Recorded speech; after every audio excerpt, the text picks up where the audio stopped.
안녕하세요. 코리아그로입니다. 작물을 키우시다가 질소가 부족해져서 생육이 부진해지고 세력이 떨어지면 질소를 토양에 뿌리기도 하고 연면 시비를 하기도 합니다. 하지만 질소를 충분히 공급해도 생육 세력이 좋아지지 않는 경우가 있죠. 이제 물 관리도 잘하고 다른 양분도 잘 공급해 주는 것 같은데 생육이 부진합니다. 여러 가지 원인이 있겠지만 이때 유황의 결핍을 의심해 볼 수도 있는데요. 바로 유황은 질소 흡수에 크게 관여하기 때문입니다.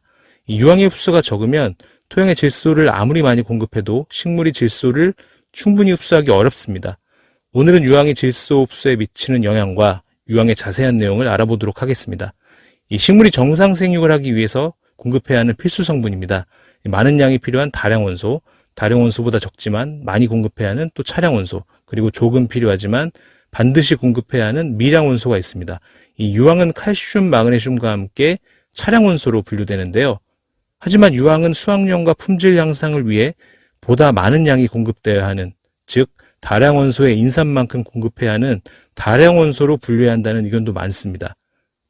이 유황은 질소의 흡수, 체내 이용률을 향상시켜서 수확량을 증가시키고 수확물 품질 향상에 크게 기여합니다. 다만 유황은 토양으로부터 충분히 흡수하기 쉽지 않은데요. 이에 대한 내용과 유황결핍 증상 그리고 사용 시 주의사항에 대해서 알아보겠습니다. 먼저 충분한 유황 공급은 질소 흡수량을 증가시켜서 수확량을 증가시켜 주는데요. 밀의 웃거름을 3차에 걸쳐 주었습니다. 이때 한 곳은 질소만 시비하고 다른 곳은 질소를 줄 때 유황을 같이 시비하였습니다. 질소만 시비한 곳보다 유황을 같이 주면 3,000평의 수확량이 160kg 증가하고 또 단백질 함량도 증가해서 품질도 향상되었습니다. 다만 유황을 1차, 2차 웃거름에 주지 않고 3차 웃거름씩 공급하면 수확량 증가량이 상당히 적었는데요. 이 수확량 향상을 위해서 초반부터 유황을 보충하는 것이 좋다는 것을 알 수 있습니다. 방금 보신 밀의 경우 수확량을 많이 올리기 어려운 작물로 유황을 공급해도 수확량이 늘긴 했지만 크게 늘진 않았는데요. 다른 작물 한번 보겠습니다. 이 겨자를 수확할 때 유황 공급량에 따른 겨자 기름량입니다. 우선 유황 공급량을 늘릴수록 새순 발생도 많아져서 생육이 훨씬 향상되는 것을 알 수 있고요. 그리고 기름량을 보면 유황을 적게 공급하면 기름량이 2.8, 8.1밖에 되지 않지만 대신 유황을 많이 공급하면 30 이상으로 수확량이 엄청나게 향상되는 것을 볼 수 있습니다. 유황을 공급하면 질소의 흡수량이 늘어나는 것을 보여주는 표입니다. 이 유황을 공급하지 않을 때의 질소 흡수량입니다. 이쪽은 유황을 공급했을 때의 질소 흡수량입니다. 이 유황을 충분히 공급하면 질소의 흡수량이 최대 27%까지 증가한 것을 볼 수 있는데요.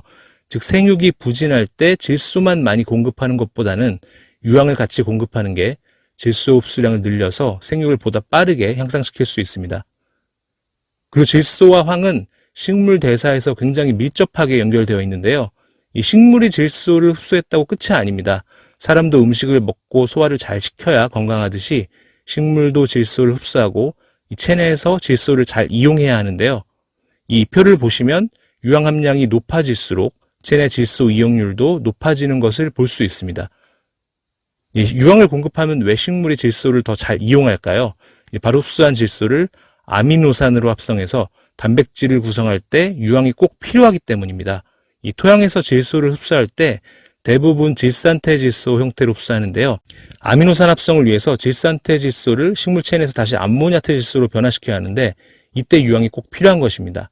그리고 단백질을 구성하기 위한 아미노산 중 시스테인과 메치오닌은 유황이 있어야지만 만들 수 있습니다.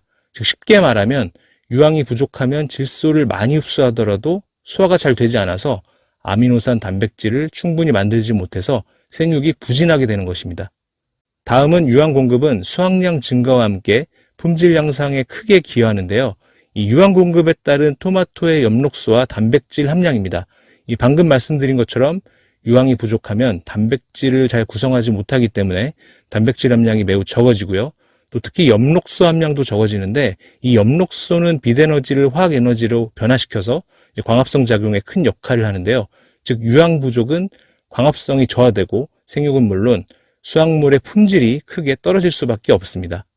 이 그림은 부추, 마늘, 양파의 맛과 향을 결정짓는 알리신 생성 과정입니다. 이 냄새가 없는 알린이라는 물질을 만들고 이게 다시 알리신으로 분해되는 것인데요. 이 그림을 보시면 이 물질들이 생성되려면 유황이 필요한 것을 볼 수 있습니다. 이 충분한 유황의 공급은 수확량 증가는 물론 각각의 작물이 갖고 있는 고유한 맛과 향을 더 향상시켜줍니다. 그리고 유황은 질산염을 감소시켜서 사람에게 보다 건강한 농산물을 수확하게 만들어주는데요. 이 그래프를 보시면 잎채소의 유황 공급량을 늘릴수록 수확물의 질산염 농도가 낮아지는 것을 보여줍니다. 이 앞서 설명드린 것처럼 유황이 부족하면 토양으로부터 흡수한 질소가 아미노산으로 변화되지 못하고 식물체 내에 질산염으로 축적되는데요. 이 질산염이 많이 축적되면 수확물 품질이 저하되고 무엇보다 질산염은 아질산염으로 바뀌고 이를 사람이 섭취하면 각종 질병을 유발하는 원인이 되기도 합니다. 지금까지 수확량과 품질 향상을 위해 유황이 얼마나 중요한지 설명을 드렸습니다. 하지만 유황은 토양으로부터 충분히 흡수하기 쉽지 않은데요. 토양에는 물론 유황이 있습니다. 이 식물의 잔재물이나 우리가 살포하는 퇴비, 비료에 함유되어 있는데요. 하지만 토양의 90%는 유기물 형태로 존재하고 이는 식물이 바로 흡수하지 못합니다. 이 식물이 흡수할 수 있도록 분해되어야 하는데요. 이 연간 분해되는 양은 굉장히 적습니다. 그래서 유황이 함유된 비료를 사용해도 그 양이 충분하지 않고 또 다시 유기물 형태로 변화하거나 근권 밖으로 쉽게 유실되기도 합니다. 즉 식물에게 충분한 유황을 공급하기가 쉽지 않은 것인데요. 이제 비료에 유황이 들어있는데요. 이 비료에 들어있는 유황은 식물이 바로 흡수할 수 있는 형태의 유황입니다. 하지만 문제점은 이 유황은 토양 입자와 같은 음전하로 토양 입자에 붙어있지 못하고 물을 주거나 비가 많이 오면 근권 밖으로 쉽게 유실되어 식물이 흡수할 유황이 부족해지는 문제가 있습니다. 그리고 퇴비에도 이제 유황이 들어있다고 말씀을 드렸는데요. 하지만 퇴비에 들어있는 유황은 살포 후 첫 해 극히 일부만 이용됩니다. 예를 들어 우분 50톤을 살포했습니다. 이제 우분 50톤에는 유황이 20kg 정도 들어있고 가스로 이제 4kg가 손실되고요. 그리고 첫 해에는 고작 2kg 정도만 이용이 가능합니다. 물론 전년도에 살포한 퇴비로부터 유황이 공급돼서 더 많은 유황이 공급되지만 충분하지 않을 수 있습니다. 그래서 유황을 좀 더 보충해주는 유황농법을 해보시는 것도 상당히 도움이 될 것 같습니다. 참고로 유황을 좋아하는 작물은 십자역과 작물, 즉 배추, 양배추, 무 등으로 다른 작물보다 월등히 유황 요구도가 높습니다. 그래서 유황을 보충해 주시면 훨씬 더 수확량과 품질을 향상시킬 수 있고요. 반대로 상추나 콩류, 화분과 작물은 보통 작물보다 유황 요구도가 낮습니다. 그래서 대체적으로 질소 공급을 많이 하는 작물은 유황 공급량도 늘려주시는 게 좋겠습니다. 이 작물마다 유황의 요구량은 다르겠지만 수확량과 품질 향상을 위해서 부족하지 않게 유황을 공급해 보시기 바랍니다. 다음은 유황결핍 증상과 사용 시 주의사항에 대해서 간단하게 알아보겠습니다. 유황이 결핍되면 지금까지 설명드린 것처럼 질소 흡수력이 떨어져서 잎색이 연해지고 전체적인 생육이 불량해집니다. 즉 질소 결핍과 유사하다고 볼 수 있다고 말씀드렸는데요. 이 양파의 경우도 유황 공급이 부족하면 잎색이 연하고 잎수도 적고요. 또 전체적인 생육이 부진한 것을 볼 수 있습니다. 유황이 부족해도 전체적으로 생육에 큰 문제가 없어 보이기도 하는데요. 이 중간 사진을 보시면 잎수나 줄기 상태 등 전체적인 생육은 큰 문제가 없어 보입니다. 하지만 유황을 충분히 공급하면 더욱 생육이 좋아지는 것을 볼 수 있습니다. 그리고 유황이 부족하면 잎이 황화되는데 이제 이런 모습으로 결핍 증상을 보이기도 하고요. 꽃이 색이 연해지고 크기가 작아져서 꽃의 소질이 떨어지고 또 개화수도 적어집니다. 유황 결핍은 잎색이 연해지고 전체적인 생육이 부진해져서 질소 결핍과 비슷하다고 말씀을 드렸는데요. 이 증상의 차이가 있습니다.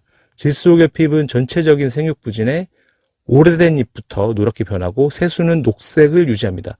반대로 유황 결핍은 전체적인 생육 부진에 어린 잎부터 노랗게 되고 오래된 잎은 녹색을 유지합니다. 이 차이점을 좀 알아두시고요. 다음은 유황 사용 시 주의사항입니다.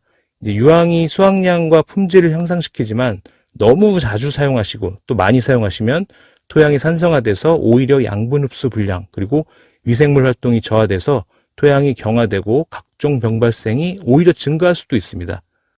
또한 최근 많은 농가분들이 유황제를 연면 시비하시는데요. 유황제는 일반 영양제보다 약해 위험성이 더 높을 수도 있습니다. 그래서 유황제마다 살포 농도는 다르겠지만 꼭 표기된 정량만 사용하시길 바라고요. 또 살포 간격 또한 너무 가까이 하시면 좋지 않겠습니다. 그리고 이건 유황제뿐만 아니라 연면 시비 시 주의사항인데요. 이른 봄이나 늦가을 겨울철 시설 재배 시 저녁에 연면 살포할 시 저온 피해로 약해 발생이 더 심해질 수 있기 때문에 주의하셔야 합니다. 그리고 고온기에도 물만 줘도 약해 발생 가능성이 있기 때문에 이른 새벽이나 저녁에 연면 시비를 하시는 게 좋겠습니다. 그리고 잘 아시다시피 참외, 오이, 호박 등 박가류는 유황에 굉장히 민감합니다. 사용 시 반드시 이상이 없는지 소량 테스트 후 사용하시고 되도록이면 관주로 사용하시는 걸 권장드리겠습니다. 그 시중에 투명한 유황제도 있는데요. 투명한 유황제는 약흔 발생이 없어서 굉장히 좋은 장점이 있죠. 다만 투명한 유황은 가성가리에 녹여서 독성이 강해서 약해 발생 가능성이 더 높고, 그리고 아니면 약해를 일으키지 않게 하기 위해서 그 용량을 굉장히 적게 했기 때문에 한 번에 충분한 유황을 공급하기 어려울 수도 있습니다. 그래서 유황을 미세하게 갈아서 액상수화제 타입으로 이제 사용하는 경우가 많은데요. 이제 보다 안전하게 충분한 유황을 연면 시비할 수 있지만 약흔이 발생하는 단점이 있을 수 있습니다. 이러한 경우에는 확산제를 같이 사용하시면 약흔 발생을 현저히 줄일 수 있습니다.